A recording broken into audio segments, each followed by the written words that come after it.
In music, one definition for a symphony is any harmonious combination of elements. In the case of Castlevania Symphony of the Night, the title of the game is more than apt. When I first played this game for the completionist, I thought it earned its status as a classic. This time around, I'm excited to see what the game feels like in a modern age where its impact is even more widely felt. Did the tune change, or is the music just as powerful as before? Indulge in this feast for the senses with me when I recomplete Castlevania Symphony of the Night.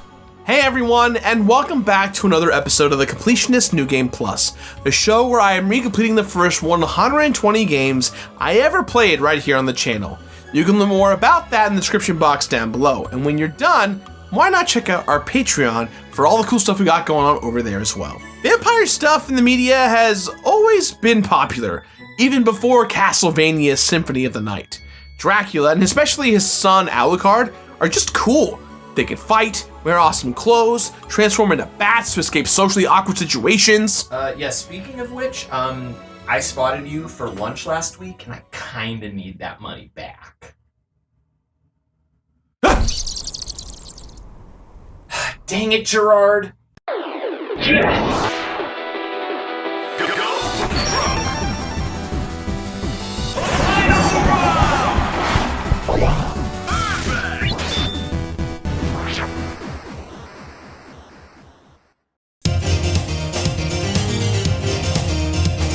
You know, I had never played a Castlevania game before I started this channel, but once I started playing them, I was hooked. Yet, Symphony of the Night is markedly different from the rest of the Castlevania games that came before it. As the years have gone by, it's clear that Symphony of the Night has cemented itself as the defining Castlevania game. The Castlevania identity came into focus with Symphony. Even the plot is a pretty big shift from previous Castlevania titles. Instead of one of the Belmont clan trying to defeat the evil vampire Dracula, the player controls Alucard, Dracula's son. Something is amiss in Dracula's castle, and who better to figure out what's going on than Alucard? There's more going on in the haunted castle than meets the eye, and Alucard is determined to figure out the mystery and stop the spread of ghosts and demons once and for all. So if you're a fan of the recent Netflix Castlevania show, this Alucard will seem pretty familiar. The show pulls a lot of inspiration from this game, and with good reason. One of my main takeaways from the first time I played Symphony of the Night for the PS1 was that this game's look felt really iconic. Symphony of the Night came out in 1997, but Alex and I played that version on my Let's Play channel Super Beer Bros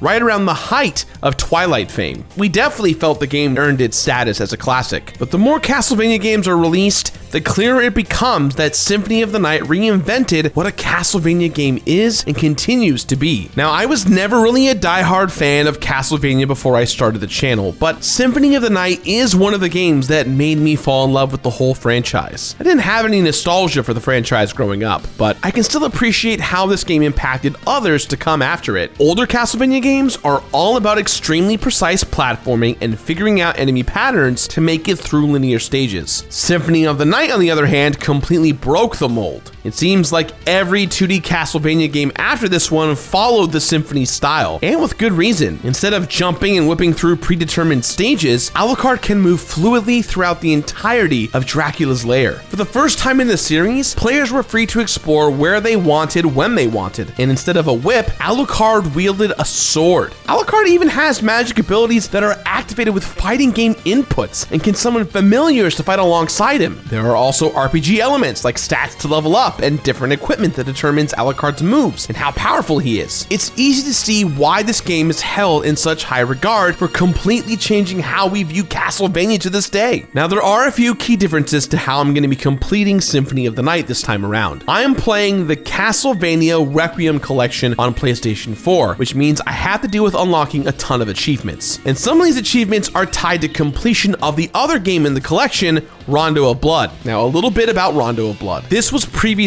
a Japanese-only game that was remade for the SNES, minus several features, known as Dracula X, which I already played for the Completionist a few years ago. The original Rondo of Blood didn't come out in the West until the PSP collection, the Dracula X Chronicles. But even then, that version featured differences from the original, specifically a graphical overhaul in a 2.5D style instead of pixel art. What I played for today's episode was a port of the original Rondo from 1993, which I technically never played before. So, we good to go?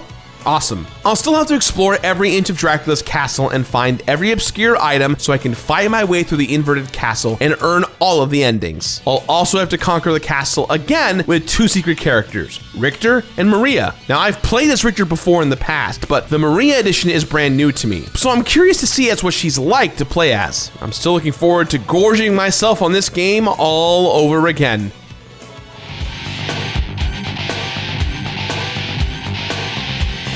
There's no denying the impact Symphony of the Night had on the Castlevania series, but I don't think the game would be as impactful as it has been if it didn't stick to its guns. After completing the game again, the defining feature of Symphony of the Night is that it holds fast to its ideals no matter what. That's what makes this game as great as it is. I didn't play this game when it came out in '97, but looking at what else was popular at the time, this game is striking. Instead of following the trend of other early 3D games of the time, Symphony of the Night was fully developed from the beginning as a 2D side-scroller. Instead of just blasting through linear stages in the game once, players are encouraged to explore and dive deep into the castle. It was a deliberate choice to make a huge 2D game like this, but to me, that really pays off. The game's art direction is a standout. Dracula's castle is gothic and creepy, and each area feels incredibly distinct. And even though Symphony of the Night reinvents a lot of the mechanics that would come to define Castlevania, the decision to stay in 2D feels like a strong choice that has aged like a fine wine. Now, I have played other Castlevania games for the channel, including Super Castlevania 4,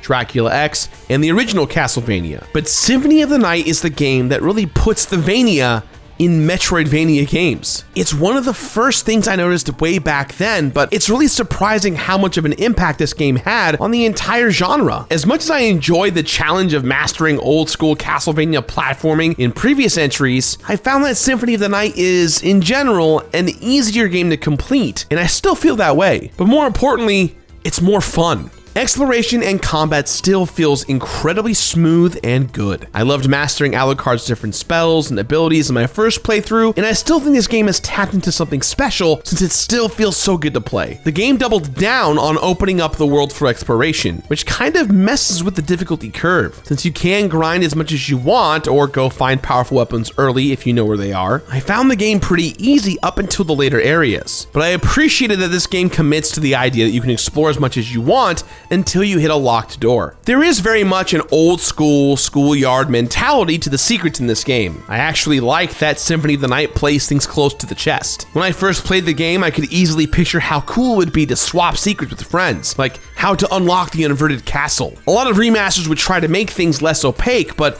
since this game is basically an emulation of the PS1 version, the secrets still feel like secrets. This game maintains an aura of mystery, and I think that's really special. It isn't just nostalgia talking when I say this game is way deeper than it first appears. Completing this game is all about exploration, and the more that's uncovered, the better I felt. The more transformation abilities I found for Alucard, the more I realized that this game was fully committed to letting players figure things out on their own rather than tutorializing anything. I appreciated that this game let me try and fail on my own instead of just walking me through every little thing. What I recall from completing Symphony of the Night the first time around was that it wasn't nearly as hard as some other Castlevania games, but that it was much bigger. Much bigger. Instead of mastering one level at a time, there was one big world to contend with to approach pretty much however I wanted. As I said before, I don't find Symphony of the Night particularly difficult, especially when playing the game as Alucard. But the game is truly enormous, and recompleting everything took a lot longer than I was anticipating. Would you believe that I was originally planning to have this New Game Plus episode come out last October for spooky times? Sometimes a game takes a little more prep time than you think it will, and I think this game is best savored instead of stuffed all at once. Now, there are 44 achievements and trophies to earn for this collection. One of them is named after a Calvin and Hobbes comic, which made me extremely happy. To earn most of them, I had to defeat certain bosses or reach certain story beats in Symphony of the Night, but at least 10 of them were tied to the full completion run of Rondo of Blood. Now, luckily, I am relatively familiar with Rondo since I've played the SNES remake Dracula X for the completionist some years back. But Rondo of Blood has a lot more content than Dracula X does. Different characters, secret routes, secret items. There's a lot more to it than just beat the game. Now, even though I had to finish a whole entire other game to call this collection complete, I wasn't that broken up about it because Rondo of Blood is an extremely good and challenging game that I felt happy to finally get to play for myself. It's also a direct prequel to Symphony of the Night. The first few minutes of Symphony of the Night are actually the final battle of Rondo of Blood, so it was cool to play the two right next to each other. The battle in Symphony of the Night between Alucard and Richter is not the true final battle of the game, and now there are trophies attached to the outcome of this fight. Once to earn the trophy, and then I had to do it again with a secret item equipped to see that Richter is being controlled by Shaft this whole time. After defeating Shaft, basically the entire secret last half of the game is revealed. This kind of came as a shock the first time I played this game, as it meant I had a whole lot more to do and uncover. It feels incredibly old school, like the kind of thing you wouldn't ever find for years because nothing in the game really prepares you for it. But this time, I obviously knew what to do, so I was ready for my life to get flipped upside down. In my most recent playthrough, I experienced playing as Maria for the first time. Now, in my older video, I talked about playing as Richter, which I still did, but Maria is a new playable edition that was not in the original PSX game. After defeating Dracula in the inverted castle, if you start a new game and put the input Maria as your name, you can play through the game again as this character. She plays very different from Alucard and Richter, relying a lot more on ranged attacks and pets than vampiric power. This game is significantly more difficult to complete with Maria and Richter. If I had to rank it, I'd say Alucard's the easiest, then Richter, then Maria. But I loved the option to play the game in a whole new way. It felt really special and added a lot of variety to a game that I thought I knew inside and out. That's one of the things that I think people love about Symphony of the Night. Even though it is definitely a classic by pretty much any definition, people get a lot of joy out of all the different ways to play this game.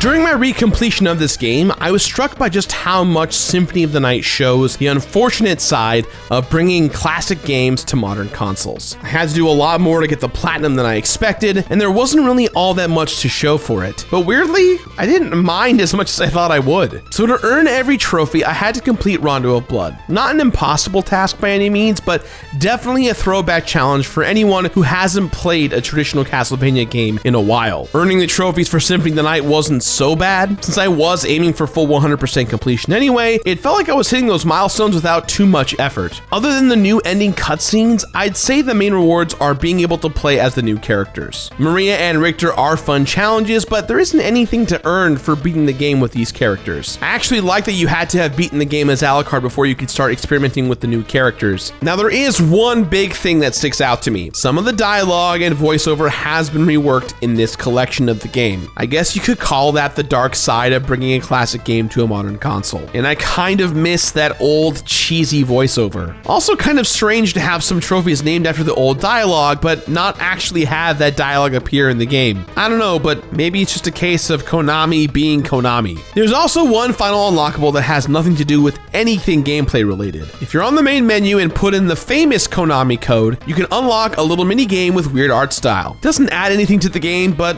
I do appreciate that it exists. When I recompleted Castlevania Symphony of the Night and Rondo of Blood, there were 44 trophies earned, each one with a name that is a reference to something else in pop culture. 8 deaths in Castlevania Symphony of the Night, and about 20 in Rondo of Blood. Even though both games are pretty easy, they still have their moments. 200.6% map completion earned, because having to explore the entire castle again upside down is very, very important. 45 hours of total playtime, and one entire other game that had to be completed, which feels like a cruel joke for a guy who completes games for a living. Throw me a freaking bone here, video games.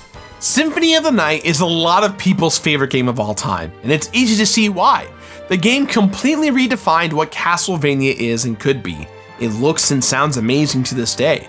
As far as the completion process goes, I'm sort of shocked that you can't earn a platinum for just Symphony of the Night. You have to finish an entirely separate game to do so. But on the bright side, Rondo of Blood is totally worth your time, and the story rolls right into Symphony, so not that bad of a deal after all. If you love Castlevania or just want to see what the hype is all about, then Symphony of the Night is a great place to start your journey into the series. That is why I still give this game my completionist rating of complete it. Complete it! That's all time we have for today, guys. So please, as always, let us know what you thought about today's episode somewhere on the internet. Hey, I love you all. Thanks for watching. I will always wave when you do not expect me to. I've been Gerard, and I'll see you next time. Bye-bye.